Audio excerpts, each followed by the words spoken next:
Muito bom dia, irmãos. Hoje pela manhã vamos fazer o nosso devocional no Salmo 61. Quero convidá-los a abrirem suas Bíblias.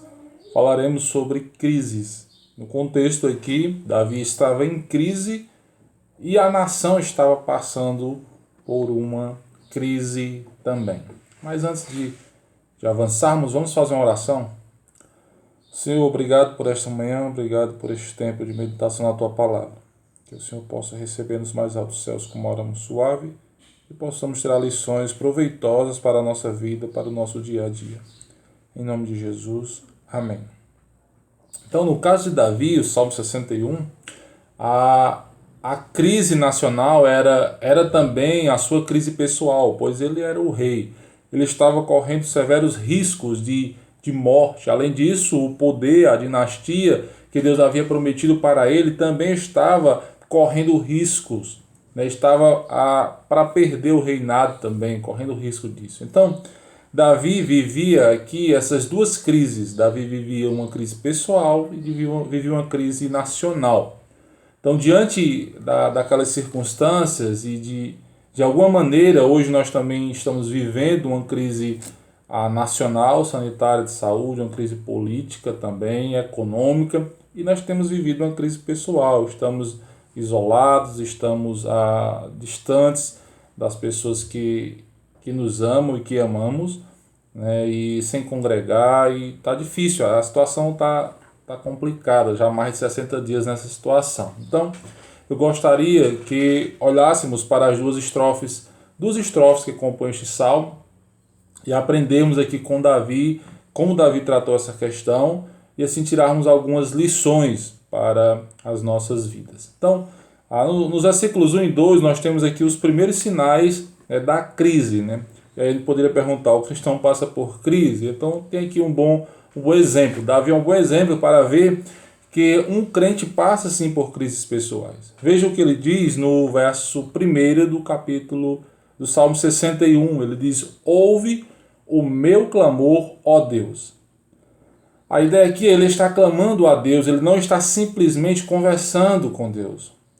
A ideia aqui é que a vida estava apertada, estava difícil. Então ele está correndo severos riscos e por conta disso ele não tem nenhuma dificuldade em reconhecer que está no aperto e que precisa clamar a Deus. Ele não tem nenhum problema com isso. Não, nós não precisamos, aqui a ideia dessa primeira parte, negarmos que passamos por crise ou que vivemos crises. É parte da vida do cristão passar por crise, como Davi estava passando aqui. Segundo lugar aqui, é importante destacar, veja novamente o versículo 2, o que é que ele vai dizer? Desde os confins da terra eu clamo a ti.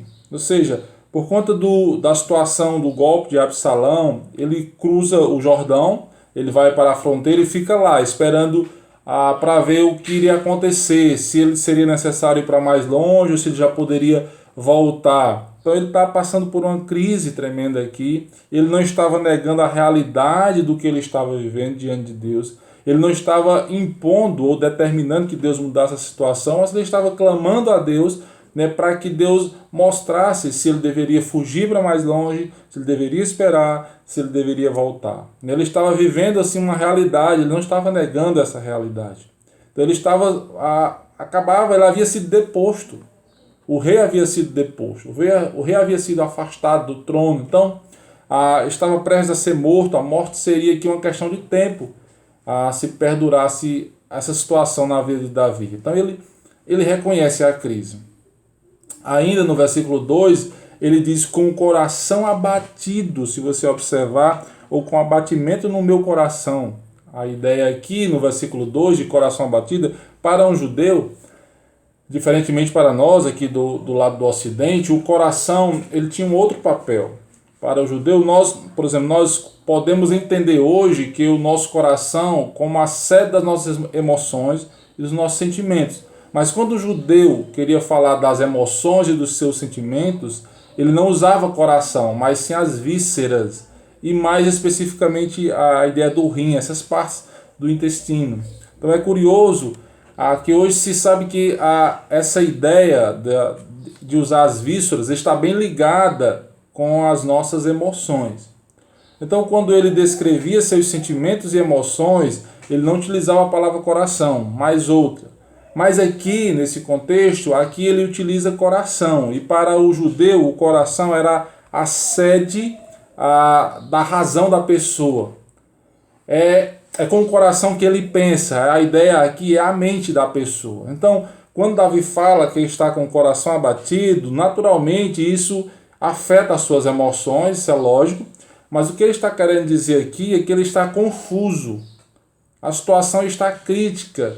E a ideia é que eu entendo que ele estava simplesmente sendo levado, não está simplesmente sendo levado por um emocionalismo ou por um desequilíbrio. Não, ele estava pesando as coisas, ele estava avaliando as coisas, ele estava analisando toda a situação, ele estava ponderando o que tinha a favor, o que tinha contra, e então ele fica de fato com esse pensamento abatido diante da realidade.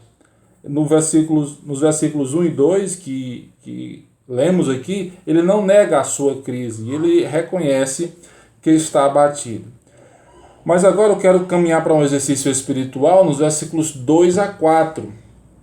Então, se por um lado ele reconhece essa crise, se por um lado ele reconhece a situação difícil, ele se vê abatido, ele se vê confuso, ele se vê sem entender como está a situação. Por outro lado, versículos 2 a 4, então ele começa a desenvolver aqui um que chamamos de exercício espiritual. Então, nesse sentido, Davi reconhece, ele apresenta os sinais da crise, e nesse outro lado ele demonstra que ele não fica estacionado nela, ele não fica parado nela, ele não fica se remexendo ali no meio da situação difícil. Ainda que esteja na crise, ele faz alguns exercícios espirituais. Então Davi ele começa a alinhar o seu coração com Deus, olhando para ele e utilizando algumas figuras aqui, por exemplo. Ele vai usar pelo menos 5 figuras aqui ele vai usar para destacar a sua relação com Deus. 3 delas são figuras comuns do ambiente militar, uma delas está ligada à fé de Israel e a outra ele fala da natureza, da teologia, ele tira da teologia natural. Então, veja o que ele diz no versículo 2, por exemplo. Ele vai dizer, põe-me a salvo na rocha mais alta do que eu. Então Davi era um guerreiro, ele sabia o que significava numa batalha o lugar mais alto.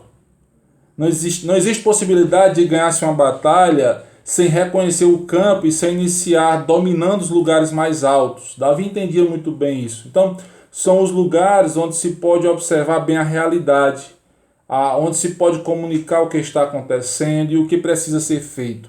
São os lugares nos quais você pode tomar as medidas que surpreendam e derrotem seu inimigo. E Davi, ainda que reconheça o risco que está à sua volta e a ameaça que o cerca, ele diz para Deus, Senhor, coloque-me numa rocha mais alta do que eu e mais alta do que os meus inimigos. Senhor, garanta-me essa condição. Então, ele diz, eu estou fugindo. Eu estou aqui na fronteira do país, eu estou abatido. Então, Senhor, me coloca, me leva a um lugar seguro. Perceba que a segurança de Davi não é a estabilidade nacional e nem ele mesmo, que é o rei e que está sendo deposto. Então, a segurança dele está em Deus. No versículo 3, então ele vai dizer, pois tu tens sido meu refúgio, uma torre forte contra o inimigo. No contexto militar, usando essas figuras, o refúgio é o local em que depois de uma derrota, aqueles que fogem podem se proteger. E além de Davi enxergar que Deus poderia ser a rocha segura, ele vê que o Senhor também é aquele que o refugia, que o protege dos ataques que vêm sobre ele. Flechas e pedras serão lançadas, mas ele está ali, naquele refúgio, confiando no Senhor. Por fim, ainda este versículo ele chega à terceira figura militar, a ideia de uma torre forte contra o inimigo.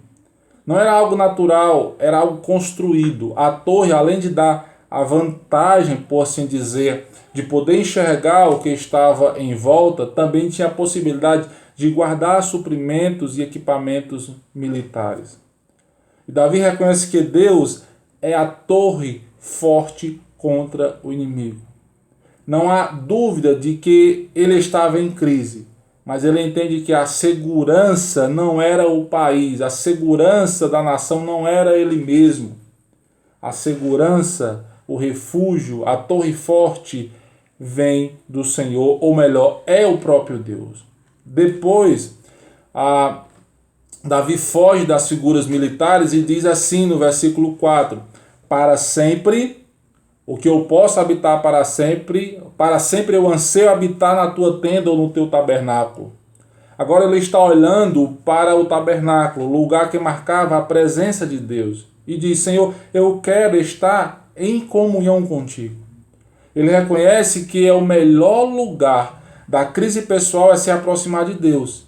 E é isso que ele faz aqui. Ele entende que nas situações difíceis o melhor lugar para se estar é perto do Senhor. Deus é a segurança, mas a segurança está na sua comunhão pessoal com Deus.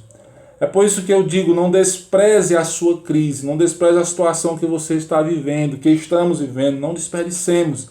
Aproveitemos a oportunidade, para poder nos achegar cada vez mais perto do Senhor, para poder cada vez mais desenvolver a intimidade com Deus. Não desperdice, não fique se mexendo na lama, na crise, na situação difícil, olhando simplesmente para o que está acontecendo, as muitas mortes, muitos estão perdendo trabalho, talvez você já perdeu o trabalho, o dinheiro está acabando, não tem dinheiro para isso ou para aquilo outro. Então a crise é uma realidade, mas não pare nisso. Veja o que você pode fazer, veja o exercício espiritual que você pode desenvolver. Entenda, o Senhor é a rocha alta, o Senhor é o refúgio, o Senhor é a torre. Senhor, eu quero estar na tua tenda, eu quero ter comunhão contigo. E assim você terá segurança. É isso que Davi faz. Por fim, ele diz ainda no verso 4: e refugiar-me no abrigo das tuas asas. A figura é simples. Eu imagino que se você nasceu no sítio ou no interior, possivelmente você conhece uma galinha com seus pintinhos. Se você nasceu na cidade, você talvez não tenha muito costume com isso. Mas a figura refere-se àquele momento em que a galinha com suas asas recolhe os seus pintinhos para mais perto de si, para os proteger. Então, esta é a ideia. Certa ocasião, quando a gente começa a observar no interior, no sítio, quando em épocas de chuva, em épocas de enxurradas, então a gente percebe que as donas de casa, elas têm todo um cuidado de procurar as suas aves e colocar em locais secos. Mas é interessante que quando elas a encontram, geralmente a galinha está com todos os seus pintinhos debaixo das suas asas, protegendo. Esta é a ideia que Davi quer aqui transmitir. Então, essa ideia do Senhor, de proteção de Deus, de cuidado de Deus para com o seu povo. O texto é riquíssimo, poderíamos aprofundar um pouco mais, mas eu quero me deter somente aos 4 primeiros versículos, e eu vou repetir a leitura dos 4 primeiros versículos. Ouve, ó Deus, a minha súplica, atende a minha oração, desde os confins da terra clamo por ti, no abatimento do meu coração. Leva-me para a rocha que é alta demais para mim, pois tu tens sido o meu refúgio e uma torre forte contra o inimigo. Que eu possa habitar no teu tabernáculo para sempre, e abriga-me no esconderijo das tuas asas. Amém. Diante da crise, diante da situação difícil, que essa seja a nossa oração, que esse seja o desejo do nosso coração, que aqui esteja depositada toda a nossa confiança no Senhor, e que em meio à crise possamos despertar para o exercício espiritual da comunhão, do conhecimento, da intimidade com o nosso Deus. Vamos orar. Meu Deus e meu Pai, muito obrigado, Senhor, pela Tua palavra, que possamos a colocar em prática, que possamos, Senhor, a viver mesmo em meio à crise pessoal e nacional. Possamos a crescer, possamos a desenvolver mais em comunhão contigo. Que não venhamos negar a realidade, mas que diante da realidade possamos reconhecer que o Senhor é o nosso local alto, é o nosso refúgio, é a nossa torre, é a nossa segurança, e é debaixo das tuas asas que encontraremos refúgio e proteção. Em nome de Jesus. Amém.